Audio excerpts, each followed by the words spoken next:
Pardon, mais cet ensemble. Ah, vous aimez? Ok, je crois que c'est mon ensemble préf. Je crois que je vais dire ça à chaque fois, mais...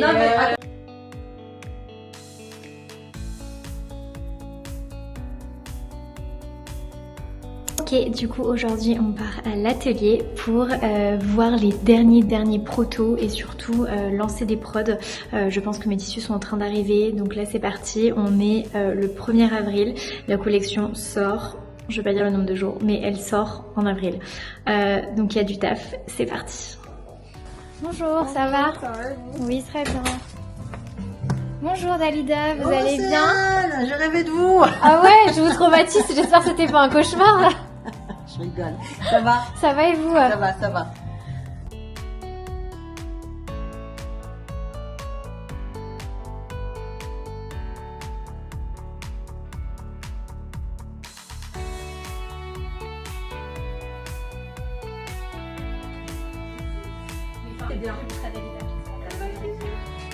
C'est un coup de génie. Ouais. Regardez. Il n'y a même pas besoin de créer une jupe marron. Là, je porte la robe en dessous en fait. Quand on met le top, ça fait un effet jupe. Oui. Vous aimez bien? Ouais, j'aime bien. Mais... C'est très très beau. Du coup, je vous fais un petit blabla pour vous expliquer un petit peu comment je vais construire mes collections. En fait, je suis quelqu'un qui n'arrive pas à créer des pièces une à une. C'est-à-dire que j'ai besoin de créer un ensemble et de créer une collection qui est cohérente et qui raconte une histoire. J'ai un peu le syndrome du storyteller et c'est clair que je n'arrive pas en fait à me dire « Oh, j'aime bien tel tissu, tiens, je vais le prendre et je vais sortir une pièce avec, puis on verra ce qu'on fait d'autre à côté ». Pour moi, je n'y arrive pas. Donc, je pense tout en collection et il faut qu'il y ait plusieurs tissus qui aillent bien ensemble pour faire plusieurs pièces et que ça puisse faire un ensemble un peu homogène, sympa. Je vais vous montrer un petit peu. Donc, en gros, j'ai un tableau, je vais vous le montrer, il est juste là, sur lequel je mets plein de tissus. En fait, j'ai plein d'échantillons de tissus de tous mes fournisseurs selon les inspirations que j'ai. Donc ça, les inspirations, elles viennent plutôt, par exemple, d'un lieu de shooting. J'ai eu un coup de cœur pour un endroit. Je me dis, ok, je visualise la collection shootée dans cet endroit-là. Je prends par exemple l'exemple de cette année. Ça va être très simple. Là, cette année, c'est la Grèce. Je me suis dit, ok, on va shooter en Grèce, donc je vois du côté bleu, blanc, très épuré, très esthétique. J'ai été inspirée par en fait le lieu de shoot qui m'a donné envie de mettre du bleu dans mes collections. Vous voyez le cheminement. Et donc chez tous mes fournisseurs, bah voilà, j'ai été demander les nouveaux échantillons de couleurs parce que chaque année il y a souvent des nouvelles couleurs qui sortent. Et du coup, une fois que je reçois ces échantillons-là, je découpe et en fait je mets sur le tableau pour voir en fait si tous les tissus ensemble ont une cohérence et sont homogènes. Là par exemple ça va être un premier drop de collection, ici ça va être un autre, donc ici on va avoir le thème de la Grèce et en fait tout ce que vous voyez en bas ici c'est plein de tissus que j'avais on va dire présélectionnés ou alors des tissus de l'année dernière. En fait l'idée c'est voilà de prendre ces tissus, vous voyez par exemple pour le bleu pour la Grèce, j'avais vu ce lin bleu clair hyper joli donc je l'avais sélectionné et je l'avais mis dans la famille de cette collection on va dire et puis finalement après réflexion j'ai préféré cette teinte de bleu. Donc voilà, je retire et je fais le test avec d'autres coloris. Je ne peux pas travailler honnêtement sans ce tableau et sans tous ces échantillons de tissus que je mets les uns avec les autres et où j'ai besoin de raconter une histoire et que tout soit cohérent. Et donc ça passe par cet inspi tissu et en fait des tissus viennent ensuite les modèles. Voilà, c'est un peu comme ça que je travaille. Je sais pas si c'est très clair en fait. Moi je me comprends, mais je sais pas si vous de l'extérieur vous comprenez.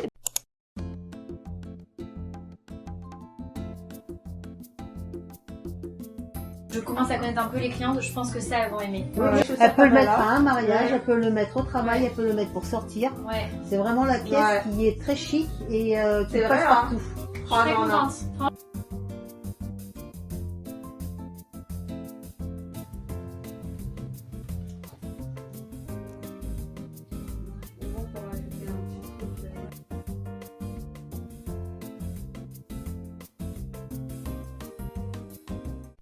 Je vais vous montrer un peu un aperçu en fait quand je reçois des tissus de chez les fournisseurs, vraiment plein de liasses comme ça de tissus.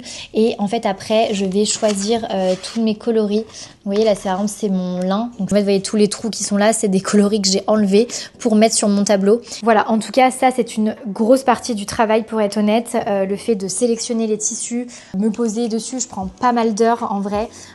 Plus après choisir, les mixer ensemble, tout ça, ça prend pas mal de temps et c'est vraiment ce qui va définir la base de ma collection. Une partie où vraiment, souvent, je suis totalement en stress.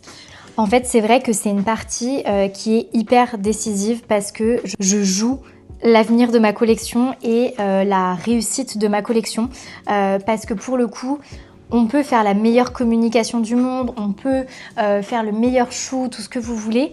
Si les produits de base ne sont pas exceptionnels et ne sont pas waouh, en fait on va pas les vendre. Et le truc c'est que les produits, ça commence avec le tissu et donc du coup c'est vrai que j'ai toujours une sorte de pression de dingue au moment où je dois choisir mes tissus.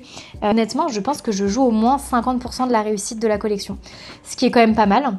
Donc voilà, c'est une grosse étape et ça fait partie vraiment du process créatif. Voilà, j'espère que ça vous parle un peu. Tout ça, c'est vraiment, on va dire, les prémices de la création de la collection. Et après, bien sûr, il y a tout le travail avec l'atelier, de parler des modèles ensemble, de ce que j'ai en tête, savoir ce qui est faisable, ce qui n'est pas faisable. Évidemment, faire des protos. Là, ça, c'est une grosse étape aussi. De toute façon, je vais vous le montrer dans ce vlog. Il y a plein de protos qu'on fait qui n'aboutissent pas, tout simplement. Soit le tissu ne convient pas à la forme que j'avais en tête, soit finalement ça correspond, mais je n'ai pas le coup de cœur.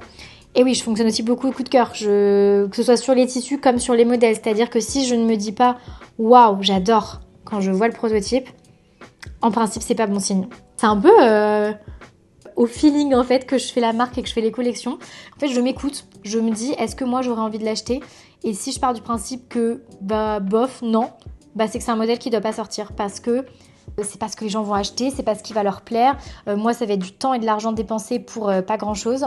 Donc voilà, plus ça va et plus je m'écoute et plus je me dis que si je le sens pas, je le fais pas. En fait, comme on dit, quand il y a un doute, il n'y a pas de doute.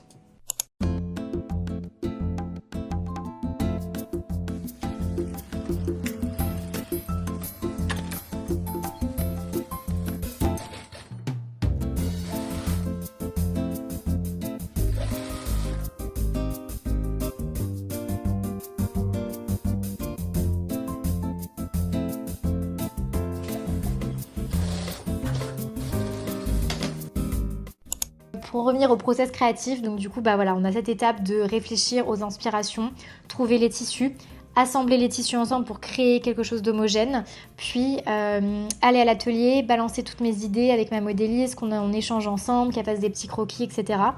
Ensuite, on passe à l'étape vraiment physique où on fait un prototype. Soit on a des tissus qui ressemblent à l'atelier et on monte le premier proto dedans pour juste avoir une idée du volume et comment ça tombe.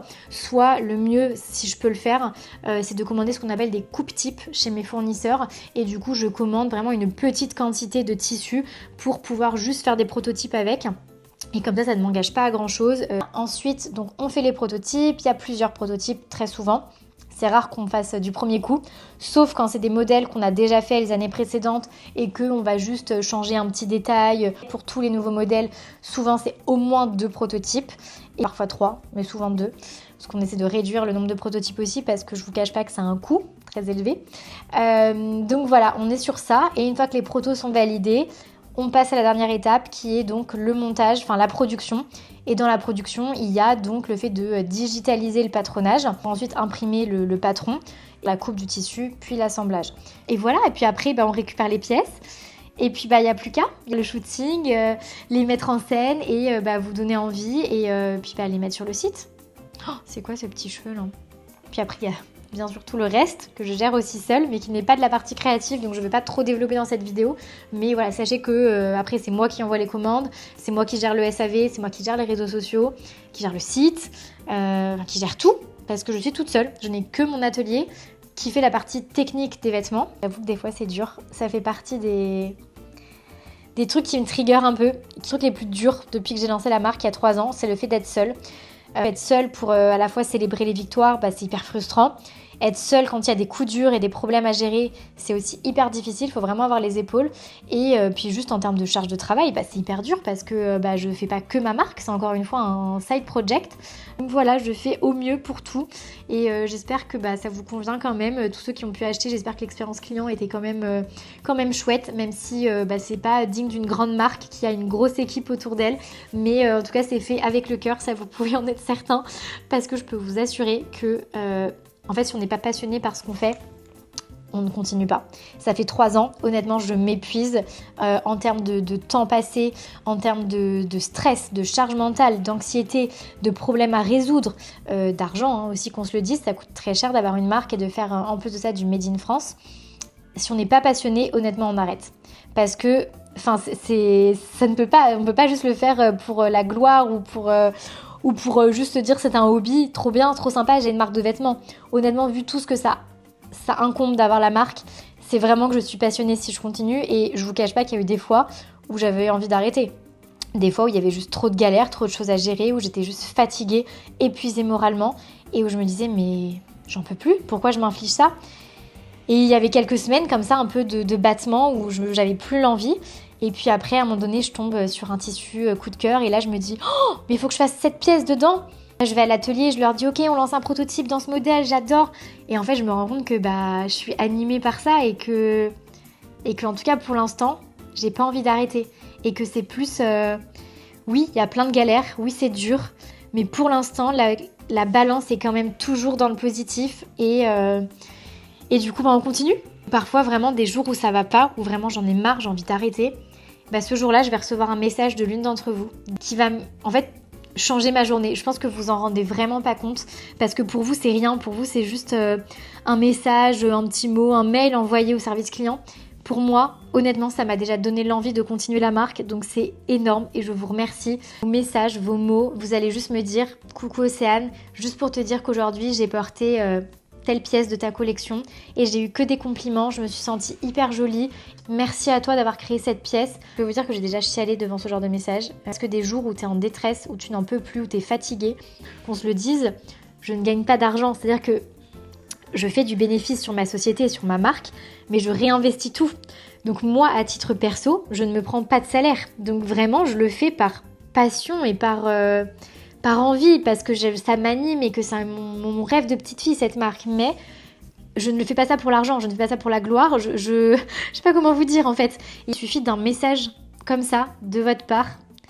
Et là, je me dis, ok, je sais pourquoi je fais ça. Pas que, parce que je le fais aussi parce que ça m'anime à titre perso, que j'aime la créativité qu'il y a dans ce métier, mais honnêtement, je le fais aussi beaucoup pour vous, pour ce que vous me dites, pour vos messages, pour vos ressentis. À mon échelle, j'ai l'impression de pouvoir vous apporter quelque chose d'un peu positif, de pouvoir me sentir un peu utile. Je sais pas si utile est vraiment approprié parce que, encore une fois, je sauve pas des vies, je suis pas médecin et c'est très superficiel, on parle de vêtements. Je suis quand même un peu fière de moi et je suis quand même contente de me dire que j'ai contribué à ce que votre journée ait ce petit truc en plus qui vous rend heureuse. Et je suis émue de vous en parler, j'ai envie de chialer de vous dire ça. Ça me prend trop aux tripes en fait. Et bref, je pense que c'est la fatigue là qui parle. Là de vous en parler, je suis pleine d'émotions parce qu'en fait c'est pour ça que je le fais. J'ai besoin d'avoir un but, d'avoir quelque chose, je sais pas comment le dire. En fait je sais pas ce que je voulais vous dire à part merci et à part vous montrer un peu plus ces dessous parce que franchement c'est pas facile l'entrepreneuriat et je voulais aussi que vous vous rendiez compte de l'envers du décor. Et si là vous me regardez et que vous avez votre marque, vous avez votre small business vous aussi, que vous êtes seul et que c'est peut-être une journée down, j'ai envie juste de vous dire que je vous comprends, que je sais ce que c'est et que demain sera meilleur et que si ça ne l'est pas, c'est ok. Vous avez aussi le droit d'avoir des moments où ça ne va pas. Et n'hésitez pas à m'écrire, que ce soit en commentaire par ici, que ce soit en message privé sur Insta. J'adore échanger, j'adore donner des conseils. Il y a beaucoup de filles que je connais qui ont lancé des marques et dès que je vois passer des stories, je suis la première à leur écrire, à les soutenir. J'ai honnêtement déjà donné le contact de mon atelier à des filles qui se lançaient aussi parce qu'en fait je pense qu'il y a de la place pour tout le monde et que j'ai envie de tendre la main aux gens qui se lancent parce que je sais à quel point c'est dur de se lancer et j'ai fait plein d'erreurs au début et si je peux éviter aux gens de faire les mêmes erreurs que moi, en fait j'ai envie de le faire. Moi en fait j'ai envie de vous donner l'aide que j'aurais aimé avoir savoir il y a 3-4 ans quand moi j'ai commencé mon projet de ma marque. Et côté ça, j'ai quand même envie de vous donner des good vibes et de vous montrer à quel point c'est chouette d'avoir sa marque, à quel point c'est stimulant, c'est créatif, on apprend plein de choses, mais c'est pas facile tous les jours et c'est ok. Et il faut juste aussi en avoir conscience parce que c'est pas tout beau tout rose l'entrepreneuriat. C'est des deux, c'est 50-50 en fait, c'est un peu comme dans la vie. Bref, tout ça pour dire... je sais même pas ce que je voulais dire. Franchement, je divague complètement. J'étais partie pour vous faire une vidéo sur les étapes de la création de la collection. Et en fait, je sais pas, je pense que là, je suis en train de faire ma thérapie avec vous. J'avais besoin de digresser et de vous parler comme je parlerai à mes copines. Je sais même pas si cette séquence sera encore dans le vlog. Mais voilà, c'est à cœur ouvert, j'avais envie de vous en parler. J'avais besoin, je pense, de vous en parler. On est plus sur un besoin qu'une envie. Et je vais clôturer ça maintenant. Et je vous remercie d'avoir regardé cette vidéo. J'espère que voilà, ça vous aura plu, que vous aurez appris des choses et que ça vous donnera envie de découvrir la marque aussi, de découvrir mon univers, mes créations au vu de tout ce que je vous ai dit. Et puis je vous donne rendez-vous dans une prochaine vidéo pour vous montrer les nouveaux modèles, vous montrer le shooting de la collection. Je ne sais absolument pas quand ce vlog va sortir, mais là à date, dans tout pile une semaine, je pars shooter ma collection qui est la première de la saison. Donc je suis super excitée. Là j'ai récupéré mes prototypes définitifs aujourd'hui. Donc voilà, tout va être carré pour le shoot. J'ai hyper hâte. Je pars avec mon amie Pauline. Donc ça va être un petit girls trip en même temps. Ça va être trop sympa. Bref, j'ai trop hâte, je vais vous vlogger tout ça. Et cette fois-ci, je clôture réellement ce vlog. Je vous fais des bisous, je vous dis à très vite dans une prochaine vidéo. Et n'hésitez pas à laisser un petit commentaire ou un petit like si cette vidéo vous a plu. Et à vous abonner à la chaîne pour être prévenu des prochaines vidéos qui arrivent. Gros bisous!